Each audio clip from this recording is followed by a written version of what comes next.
Hi hello ಎಲ್ಲರಿಗೂ ನಮಸ್ಕಾರ. ಇವತ್ತಿನ ವಿಡಿಯೋದಲ್ಲಿ ಬೇಬಿ ಕುಚ್ ಹಾಕೋದು ಹೇಗೆ ಅಂತ ಡೀಟೇಲ್ ಆಗಿ ನೋಡೋಣ. ಬೇಬಿ ಕುಚ್ ಹಾಕೋದಕ್ಕೆ ಏನೇನು ಬೇಕಾಗುತ್ತೆ, ದಾರಾನ ಹೇಗೆ ಸೆಲೆಕ್ಟ್ ಮಾಡ್ಕೊಳ್ಬೇಕು, ಹಾಗೆ ಎರಡು ರೀತಿಯಲ್ಲಿ ಬೇಬಿ ಕುಚ್ಚನ್ನು ಹೇಗೆ ಹಾಕ್ಕೊಳ್ಬಹುದು, ಹಾಗೆಯೇ ಸೀರೆನ ಡ್ಯಾಮೇಜ್ ಮಾಡ್ಕೊಳ್ಳದೇನೆ ನಾವು ಬೇಬಿ ಕುಚ್ಚನ್ನು ಹೇಗೆ ಹಾಕ್ಬೋದು ಅಂತ ಕೂಡ ನೋಡಿಕೊಂಡು ಬರೋಣ. ಮೊದಲಿಗೆ ನಾನು ಬೇಬಿ ಕುಚ್ ಹಾಕೋದಕ್ಕೆ ಬೇಸ್ ಲೈನನ್ನು ಮಾಡ್ಕೋತೀನಿ ಅಂತಂದರೆ ನೀಡಲ್ ಬೇಕಾಗುತ್ತೆ. ನೀಡಲ್ ನಂತರ ನನಗೆ ಇಲ್ಲಿ ಯಾವ ಕಲರ್ ದಾರ ಬೇಕು ಅಂತ ಅದನ್ನು ಸೆಲೆಕ್ಟ್ ಮಾಡ್ಕೊಳ್ತೀನಿ. ಆಮೇಲೆ ಫ್ಯಾಬ್ರಿಕ್ ಗ್ಲೂ ಬೇಕಾಗುತ್ತೆ. ಹಾಗೆ ಕುಚ್ಚನ್ನು ಕಟ್ ಮಾಡೋದಕ್ಕೆ ಈ ರೀತಿ ಕಟ್ಟರ್ ತುಂಬ ಚೆನ್ನಾಗಾಗುತ್ತೆ, ಸೀಸರ್ಗಿಂತ ಕಟ್ಟರ್ ಚೆನ್ನಾಗಾಗುತ್ತೆ. ಕುಚ್ಚು ಕಟ್ಟೋದಕ್ಕೆ ಎರಡು ಥರ ದಾರ ಬರುತ್ತೆ, ಅದರಲ್ಲಿ ಪ್ಲಾಸ್ಟಿಕ್ ವಯರನ್ನು ತಗೋಬೇಡಿ, ಅದು ಚೆನ್ನಾಗಿ ಆಗಲ್ಲ. ಅದಕ್ಕಿಂತ ಮತ್ತೊಂದು ದಾರ ಬರುತ್ತೆ, ಅದನ್ನು ಉಪಯೋಗಿಸ್ಕೊಳ್ಬೇಕಾಗತ್ತೆ. ಇದರಲ್ಲಿ ಚಿಕ್ಕದು ಬೇಕು ಅಂತಂದರೆ ಚಿಕ್ಕದು ಕೂಡ ಬರುತ್ತೆ. ಹಾಗೆ ಇಲ್ಲಿ ಸಣ್ಣ ಸೂಜಿ ಬೇಕಾಗುತ್ತೆ, ಕುಚ್ಚನ್ನು ಕಟ್ಟಬೇಕಿದ್ರೆ ಒಂದು ಸಣ್ಣ ಸೂಜಿ ಬೇಕಾಗುತ್ತೆ. ಆಮೇಲೆ ಈ ಥರ ದೊಡ್ಡ ಸೂಜಿ ತಗೊಂಡ್ರೆ ಇದು ನಾನು ಉಲ್ಲನ್ ವರ್ಕ್ ಮಾಡೋದಕ್ಕೆ ಉಪಯೋಗಿಸ್ಕೊಳ್ಳೋದು. ಹಾಗೆ ಕುಚ್ಚನ್ನು ಹಾಕೋದಕ್ಕೂ ಕೂಡ ಉಪಯೋಗಿಸ್ಕೊಳ್ತೀನಿ. ಅದಿಲ್ಲ ಅಂತಂದರೆ ಈ ರೀತಿ ದೊಡ್ಡ ಸೂಜಿನ ಉಪಯೋಗಿಸ್ಕೊಳ್ಬಹುದು. ಸೀರೆಗೆ ಹೋಲನ್ನು ಮಾಡಿಕೊಂಡು ಕುಚ್ಚು ಹಾಕ್ತೀವಿ ಅಂತಂದರೆ ಆವಾಗ ನಮಗೆ ನಾರ್ಮಲ್ ದೊಡ್ಡ ಸೂಜಿ ಬೇಕಾಗುತ್ತೆ, ಪ್ಲಾಸ್ಟಿಕ್ ಸೂಜಿ ಉಪಯೋಗಕ್ಕೆ ಬರಲ್ಲ. ಹಾಗೆ ಇಲ್ಲಿ ನಾನು ಚಿಕ್ಕದಾಗಿ 2 ಕಾರ್ಡ್ಬೋರ್ಡ್ ಶೀಟನ್ನು ಮಾಡಿಕೊಂಡು ಅದಕ್ಕೆ 6 ದಾರನ ಸುತ್ತಕೊಂಡು ಈ ರೀತಿ ಸುತ್ತಕೊಂಡಿರ್ತೀನಿ. ಹಾಗೆ ಕುಚ್ಚನ್ನು ಕಟ್ಟೋದಕ್ಕೆ ದಾರಾನ ನಾನು ಈ ರೀತಿ ಎಕ್ಸಾಮ್ ಪ್ಯಾಡ್ ಅಥವಾ ನೋಟ್ಬುಕ್ ಇರುತ್ತಲ್ಲ ಅದಕ್ಕೆ ಸುತ್ತಕೊಂಡು ಮಾಡ್ಕೊಳ್ತೀನಿ.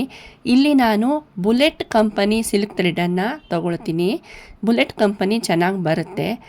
ಇದ್ರ ಮೇಲ್ಗಡೆ ಒಂದು ಕವರ್ ಇರುತ್ತೆ, ಕವರ್ ಮೇಲೆ ಒಂದು ನಂಬರ್ ಇರುತ್ತೆ, ಶೇಡ್ ನಂಬರ್ ಇರುತ್ತೆ. ಒಂದು ವೇಳೆ ಕುಚ್ಚು ಹಾಕಬೇಕಿದ್ರೆ ನಮಗೆ ಈ ಕಲರ್ ಥ್ರೆಡ್ ಖಾಲಿ ಆದರೆ ಅಥವಾ ನೆಕ್ಸ್ಟ್ ಟೈಮ್ ಯಾವಾಗಾದರೂ ಕುಚ್ಚು ಹಾಕಬೇಕಿದ್ರೆ ಸೇಮ್ ಕಲರ್ ಥ್ರೆಡ್ ಬೇಕಾಗತ್ತೆ, ಆದರೆ ನಮಗೆ ಇದು ಸ್ವಲ್ಪನೇ ಇರುತ್ತೆ. ಅಂಥ ಟೈಮ್ನಲ್ಲಿ ನಮಗೆ ಎಲ್ಲ ಟೈಮ್ನಲ್ಲೂ ಕೂಡ ಈ ಶೇಡ್ ನಂಬರನ್ನು ನೆನ್ಪಿಟ್ಕೊಳ್ಳೋಕ್ಕೆ ಆಗೋದಿಲ್ಲ. ಆವಾಗ ನಾವು ಈ ಮೇಲ್ಗಡೆ ಕವರ್ ಇರುತ್ತಲ್ಲ, ಕವರನ್ನು ತೆಗೆದು ಅದನ್ನು ಈ ರೀತಿ ಫೋಲ್ಡ್ ಮಾಡಿ ಇದ್ರ ಒಳಗಡೆ ಹಾಕಿಟ್ಕೊಂಡ್ರೆ ನಮಗೆ ನೆಕ್ಸ್ಟ್ ಟೈಮ್ ಯಾವಾಗಾದರೂ ಶಾಪ್ಗೆ ಹೋದಾಗ ಇದನ್ನು ತೋರಿಸಿದ್ರೆ ಅವರು ನಮಗೆ ಸೇಮ್ ಶೇಡ್ ನಂಬರ್ ಕಲರ್ ಥ್ರೆಡನ್ನು ತೆಗೆದುಕೊಡ್ತಾರೆ. ನಮಗೆ ತಂದುಕೊಡೋಕ್ಕೆ ತುಂಬಾ ಈಸಿ ಆಗುತ್ತೆ. ಈ ಬೇಸಿಕ್ ಒಂದು ಟಿಪ್ಪನ್ನು ನಾವು ಯಾವಾಗಲೂ ನೆನಪಿಟ್ಕೊಂಡ್ರೆ ನಮಗೆ ತುಂಬಾ ಹೆಲ್ಪ್ ಆಗುತ್ತೆ.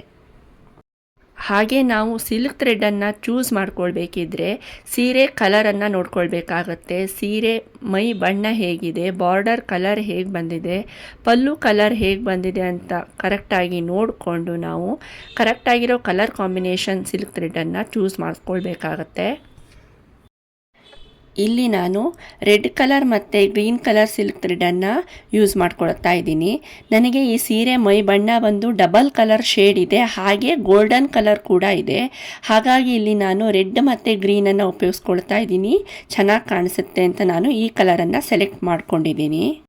ಹಾಗೆ ರೆಡ್ ಕಲರ್ ದಾರದಿಂದ 6 ದಾರನ ಮಾಡ್ಕೊಂಡಿದ್ದೀನಿ. 6 ದಾರನ ಏನಕ್ಕೆ ಮಾಡ್ಕೊಂಡಿದ್ದೀನಿ ಅಂತ ಮುಂದೆ ಗೊತ್ತಾಗುತ್ತೆ. 6 ದಾರ ಮಾಡಿಕೊಂಡು ತುದಿಯಲ್ಲಿ ಒಂದು ನಾಟನ್ನು ಹಾಕ್ಕೊಂಡಿದ್ದೀನಿ. ಹಾಗೆ ನಾವು ಸೀರೆಗೆ ಏನು ಜಿಗ್ಜಾಗ್ ಮಾಡ್ಕೊಳ್ತೀವಲ್ಲ, ಜಿಗ್ಜಾಗನ್ನು ನೀಟಾಗಿ ಮಾಡ್ಕೊಳ್ಬೇಕಾಗತ್ತೆ. ಜಿಗ್ಜಾಗ್ ಮಾಡ್ಕೊಳ್ಬೇಕಿದ್ರೆ ನಾರ್ಮಲ್ ಥ್ರೆಡ್ಡಿಂದನೇ ಜಿಗ್ಜಾಗ್ ಮಾಡಿಕೊಂಡ್ರೆ ಚೆನ್ನಾಗಿರುತ್ತೆ. ಒಂದು ವೇಳೆ ನಾವು ಪ್ಲಾಸ್ಟಿಕ್ ವಯರಿಂದ ಜಿಗ್ಜಾಗ್ ಮಾಡಿಕೊಂಡ್ರೆ ಅದು ಆಮೇಲೆ ಐರನ್ ಮಾಡಬೇಕಿದ್ರೆ ಮೆಲ್ಟ್ ಆಗುತ್ತೆ, ಇಲ್ಲಾಂತಂದರೆ ಸೀರೆ ಸುಕ್ಕು ಕೂಡ ಬರುತ್ತೆ.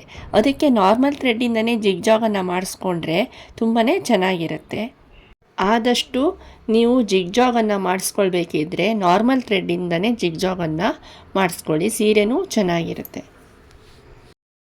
ಈಗ ನಾವು ಕುಚ್ಚು ಹಾಕೋದನ್ನು ಸ್ಟಾರ್ಟ್ ಮಾಡೋಣ. ಇಲ್ಲಿ ಮೊದಲಿಗೆ ನಾನು ಬೇಸ್ ಲೈನನ್ನು ಹಾಕ್ಕೊಳ್ತಾ ಇದ್ದೀನಿ. ಬೇಸ್ ಲೈನನ್ನು ಹಾಕ್ಕೊಳ್ಳೋಕ್ಕೆ ನಾನಿಲ್ಲಿ 10 ನಂಬರ್ ಕಡ್ಡಿನ ಉಪಯೋಗಿಸ್ಕೊಳ್ತಾ ಇದ್ದೀನಿ.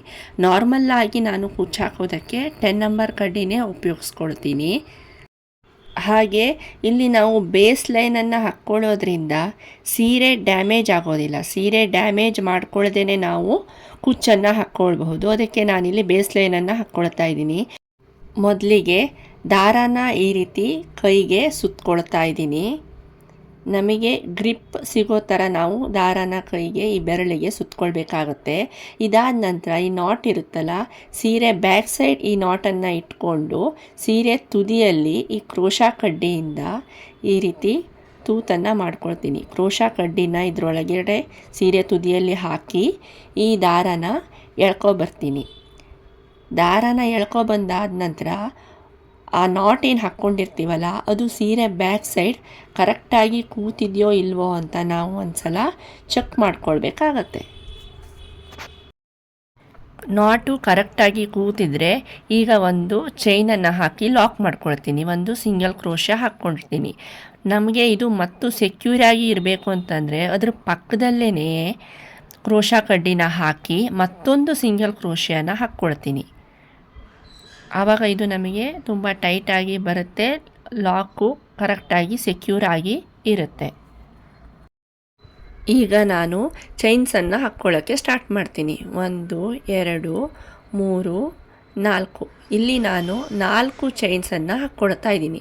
4 ಚೈನ್ಸನ್ನು ಹಾಕ್ಕೊಂಡು ಆ 4 ಚೈನ್ ಎಲ್ಲಿಗೆ ಬರುತ್ತೋ ಅಲ್ಲಿಗೆ ಕ್ರೋಶಾ ಕಡ್ಡಿನ ಹಾಕಿ ಒಂದು ಸಿಂಗಲ್ ಕ್ರೋಶ ಹಾಕ್ಕೊಂಡು ಲಾಕ್ ಮಾಡ್ಕೊಳ್ತೀನಿ. ಕ್ರೋಶಾ ಕಡ್ಡಿನ ಈ ರೀತಿ ಹಾಕಿ ದಾರಾನ ಎಳ್ಕೊಬರ್ತೀನಿ. ದಾರಾನ ಎಳ್ಕೊಬಂದು ಆದ ನಂತರ 2 ಚೈನ್ ಬರುತ್ತೆ. ಇವೆರಡು ಚೈನನ್ನು ಈ ರೀತಿ ತೆಗಿತೀನಿ. ಇದು ನನಗೆ ಲಾಕ್ ಆಯಿತು. ನಾನು ಇಲ್ಲಿ ರೆಡ್ ಕಲರ್ ದಾರಾನೇ ಉಪಯೋಗಿಸ್ಕೊಂಡಿದ್ದೀನಿ. ಕುಚ್ಚು ಕಟ್ಕೊಳ್ತಾ ಇರೋದ್ರಿಂದ ನಾನು ರೆಡ್ ಕಲರ್ ದಾರಾನೇ ಉಪಯೋಗಿಸ್ಕೊಂಡಿದ್ದೀನಿ. ಈಗ ಮತ್ತೆ 4 ಚೈನನ್ನು ಹಾಕ್ಕೊಳ್ತೀನಿ. 1 2 3 4. 4 ಚೈನನ್ನು ಹಾಕ್ಕೊಂಡು ಈ 4 ಚೈನು ಎಲ್ಲಿಗೋ ಬರುತ್ತೋ ಅಲ್ಲಿಗೆ ಈ 4 ಚೈನನ್ನು ಲಾಕ್ ಮಾಡ್ಕೊಳ್ತೀನಿ. ಕ್ರೋಶಾ ಕಡ್ಡಿನ ಈ ರೀತಿ ಒಳಗಡೆ ಹಾಕಿ ದಾರಾನ ಎಳ್ಕೊಬರ್ತೀನಿ. ಒಂದು ಸಿಂಗಲ್ ಕ್ರೋಶ ಹಾಕ್ತೀನಿ. ಇದು ನನಗೆ ಲಾಕ್ ಆಯಿತು. ನೋಡಿ ಈ ರೀತಿ ಕಾಣಿಸ್ತಾ ಇದೆ.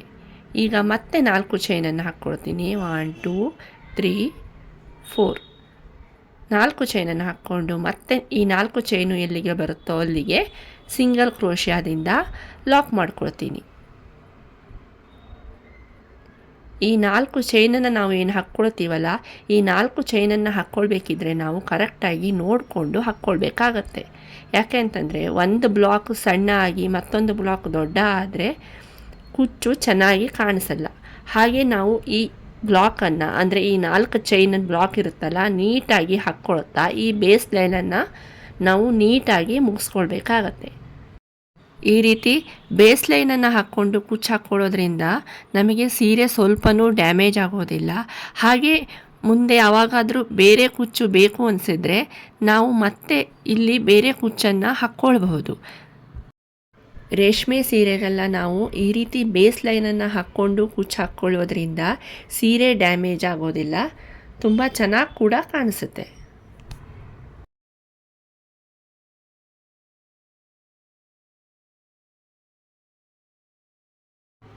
ಇದೇ ರೀತಿ 4 ಚೈನನ್ನು ಹಾಕ್ಕೊಳ್ತಾ ನಾನು ಈ ಬೇಸ್ ಲೈನನ್ನು ಕಂಪ್ಲೀಟ್ ಮಾಡ್ಕೊಳ್ತೀನಿ. ನೋಡಿ ಈ ರೀತಿ ನೀಟಾಗಿ ನಾವು ಹಾಕ್ಕೊಳ್ತಾ ಬರಬೇಕಾಗತ್ತೆ. ನಾನು ನಿಮಗೆ ಇದನ್ನು ಇಂಚಲ್ಲಿ ತೋರಿಸ್ತೀನಿ. ನೋಡಿ ಈ 4 ಚೈನನ್ನು ಹಾಕ್ಕೊಂಡಿರ್ತೀವಲ್ಲ, ಹೆಚ್ಚು ಕಡಿಮೆ ನನಗೆ ಇದು ಅರ್ಧ ಇಂಚ್ ಬರುತ್ತೆ. ಇಲ್ಲ ಅಂತಂದರೆ ಅರ್ಧ ಇಂಚಿಗಿಂತ 1 ಗೆರೆ ಕಡಿಮೆ ಇರುತ್ತೆ. ನೋಡಿ ಈ ರೀತಿ ಬರುತ್ತೆ. ಅಂದರೆ ನಮಗೆ ಅರ್ಧ ಇಂಚಿಗೊಂದು ಕುಚ್ಚು ಬರುತ್ತಾ ಹೋಗುತ್ತೆ. ಇಲ್ಲಿ ನಾವು ಏನು ಚೈನ್ಸ್ ಹಾಕ್ಕೊಂಡಿರ್ತೀವಲ್ಲ ಆ ಬ್ಲಾಕು ಅರ್ಧ ಇಂಚಿದೆ, ಅರ್ಧ ಇಂಚಿಗೊಂದು ಕುಚ್ಚು ಬರುತ್ತಾ ಹೋಗುತ್ತೆ. ಈಗ ನಾನು ಸೀರೆಯ ಕೊನೆಯಲ್ಲಿದ್ದೀನಿ. ಸೀರೆಯ ಕೊನೆಯಲ್ಲೂ ಕೂಡ ಅಷ್ಟೇ ಸ್ಟಾರ್ಟಿಂಗಲ್ಲಿನ ಹಾಕ್ಕೊಂಡಿರ್ತೀವಲ್ಲ ಪಕ್ಕದಲ್ಲೇ ಮತ್ತೊಂದು ಸಿಂಗಲ್ ಕ್ರೋಶಿಯ ಹಾಕ್ಕೊಂಡು ನಾನು ಇದನ್ನು ಮುಗಿಸ್ಕೊಳ್ತಾ ಇದ್ದೀನಿ. ಈ ರೀತಿ ಸಿಂಗಲ್ ಕ್ರೋಶಿಯ ಹಾಕಿ ಆದ ನಂತರ ಮತ್ತೊಂದು ಸಿಂಗಲ್ ಚೈನನ್ನು ಹಾಕ್ಕೊಳ್ತೀನಿ.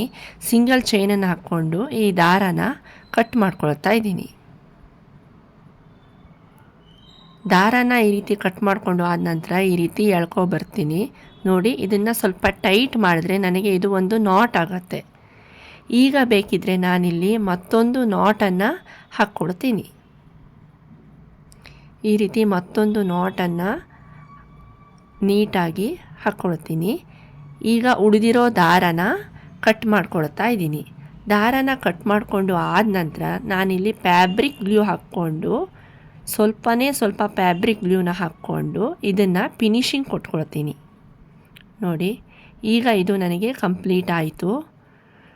4 ಚೈನ್ಸ್ ಬ್ಲಾಕ್ ನನಗೆ ಬೇಸ್ ಲೈನ್ ಈಗ ಕಂಪ್ಲೀಟ್ ಆಗಿದೆ. ಈಗ ನಾವು ಕುಚ್ಚನ್ನು ಹಾಕೋಣ.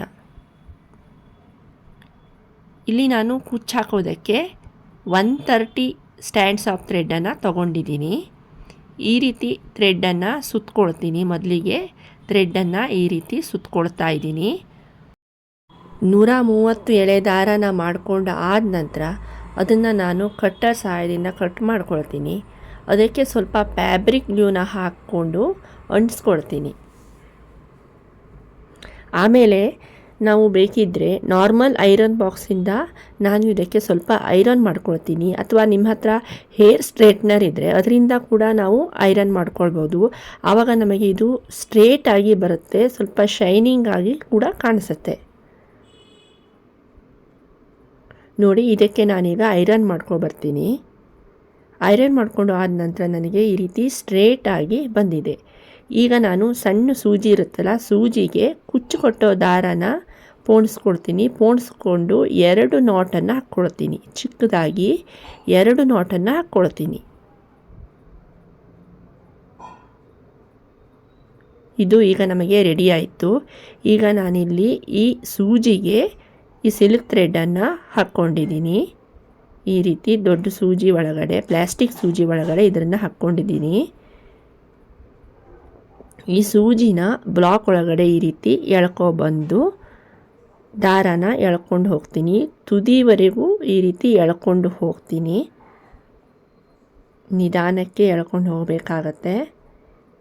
ಸ್ವಲ್ಪ ತುದಿ ಬಂದ ತಕ್ಷಣ ನಾನು ಎಳೆಯೋದನ್ನು ಸ್ಟಾಪ್ ಮಾಡಿ ಈ ರೀತಿ ಸ್ವಲ್ಪ ಸರಿ ಮಾಡ್ಕೊಳ್ತೀನಿ. ನೋಡಿ, ಸ್ವಲ್ಪ ನೀಟಾಗಿ ಈ ರೀತಿ ಸರಿ ಮಾಡ್ಕೊಳ್ಬೇಕಾಗತ್ತೆ. ಸರಿ ಮಾಡ್ಕೊಂಡು ಆದ ನಂತರ ಈ ಸೂಜಿ ಇರುತ್ತಲ್ಲ, ಹಿಂದಗಡೆಯಿಂದ ನಾನು ಈ ಸೂಜಿನ ಈ ರೀತಿ ಮುಂದಗಡೆ ತೊಗೊಬರ್ತೀನಿ. ಹಿಂದಗಡೆ ನನಗೆ ನಾಟ್ ನೀಟಾಗಿ ಕೂತ್ಕೊಂಡಿದೆಯಾ ಅಂತ ಚೆಕ್ ಮಾಡ್ಕೊಳ್ತೀನಿ. ನೋಡಿ, ಇಲ್ಲಿ ಕಾಣಿಸ್ತಾ ಇದೆಯಲ್ಲ, ನಾವು ಹಾಕ್ಕೊಂಡಿರೋ ನಾಟು ಹಿಂದಗಡೆ ಬ್ಯಾಕ್ ಸೈಡ್ ಕೂತ್ಕೊಳ್ಬೇಕಾಗತ್ತೆ. ಅದಾದ ನಂತರ ಈಗ ನಾನು ದಾರಾನ 2 ರೌಂಡ್ನಲ್ಲಿ 2 ಸುತ್ತು ಈ ರೀತಿ ಸುತ್ತಕೊಳ್ತೀನಿ. ಟೈಟ್ ಮಾಡ್ಕೊಳ್ತಾ 2 ಸುತ್ತು ಸುತ್ತಕೊಳ್ತಾ ಇದ್ದೀನಿ. 2 ಸುತ್ತು ಸುತ್ತಕೊಂಡು ಆದ ನಂತರ 3ನೇ ಸುತ್ತಿಗೆ ಈಗ ನಾನು ಈ ರೀತಿ ಸೂಜಿನ ತಗೊಂಡು ಇದ್ರ ಒಳಗಡೆ ತಗೊಂಡು ಬರ್ತೀನಿ. ಇದು ನನಗೆ ಒಂದು ನಾಟ್ ಆಗುತ್ತೆ.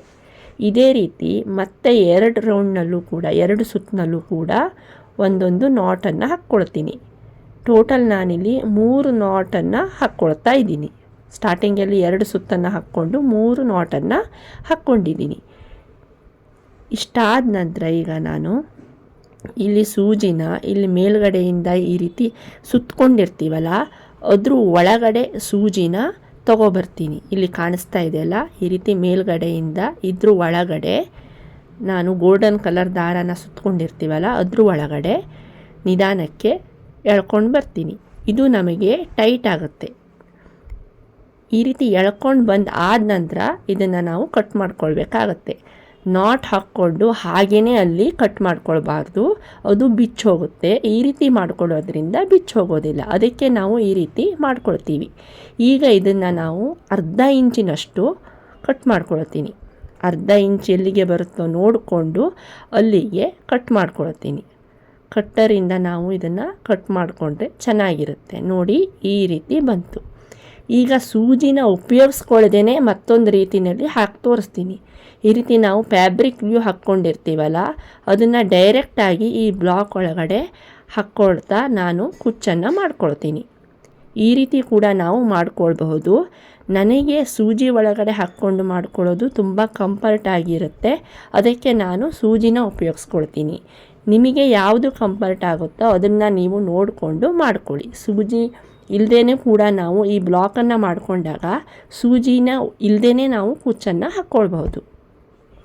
ಇದು ಬೇಬಿ ಕುಚ್ ಆಗಿದ್ದರಿಂದ ನಾವು ಅರ್ಧ ಇಂಚಷ್ಟೇ ಇಟ್ಕೊಂಡು ಕಟ್ ಮಾಡಿಕೊಂಡ್ರೆ ಚೆನ್ನಾಗಿರುತ್ತೆ. ನಿಮಗೆ ಸ್ವಲ್ಪ ಕುಚ್ಚು ಉದ್ದ ಬೇಕು ಅಂತಂದರೆ ಸ್ವಲ್ಪ ಉದ್ದಕ್ಕೆ ಇಟ್ಕೊಂಡು ಕಟ್ ಮಾಡ್ಕೊಳ್ಬೇಕಾಗತ್ತೆ. ನಾವು ಇದನ್ನು ತುಂಬ ಈಸಿಯಾಗಿ ಹಾಕ್ಕೊಳ್ಬಹುದು. ತುಂಬ ಈಸಿಯಾಗಿ ನಾವು ಮನೆಯಲ್ಲೇ ನಾವಿದನ್ನು ಹಾಕ್ಕೊಳ್ಬಹುದು. ನಿಮಗೆ ಕಾಣಿಸ್ತಾ ಇರ್ಬೋದು, ನಾನಿಲ್ಲಿ ಬೇಸ್ ಲೈನನ್ನು ಹಾಕ್ಕೊಂಡು ಕುಚ್ಚನ್ನು ಹಾಕ್ಕೊಂಡಿದ್ರಿಂದ ನೋಡಿ ಸೀರೆ ಸ್ವಲ್ಪನೂ ಡ್ಯಾಮೇಜ್ ಆಗಿಲ್ಲ. ಸೀರೆನ ಸ್ವಲ್ಪನೂ ಡ್ಯಾಮೇಜ್ ಮಾಡ್ಕೊಳ್ಳದೆ ನಾನು ಕುಚ್ಚನ್ನು ಹಾಕ್ಕೊಳ್ತಾ ಇದ್ದೀನಿ. ಹಾಗೆ ಇಲ್ಲೂ ಕೂಡ ನಾವು ಅಷ್ಟೇ 4 ಚೈನ್ಸನ್ನು ಬೇಕಿದ್ದರೂ ಹಾಕ್ಕೊಳ್ಬಹುದು. ಅಂದರೆ 4 ಚೈನ್ಸ್ ಬ್ಲಾಕನ್ನು ಬೇಕಿದ್ದರೂ ಹಾಕ್ಕೊಳ್ಬಹುದು, ಇಲ್ಲ ಅಂತಂದರೆ 5 ಚೈನ್ಸ್ ಬ್ಲಾಕನ್ನು ಕೂಡ ಹಾಕ್ಕೊಳ್ಬಹುದು. ಸಿಲ್ಕ್ ಥ್ರೆಡನ್ನು ಕೂಡ ಅಷ್ಟೇ 130 ಎಳೆಗಳ ಬದಲು 120, 25 ಈ ರೀತಿ ಕೂಡ ತಗೊಳ್ಬಹುದು.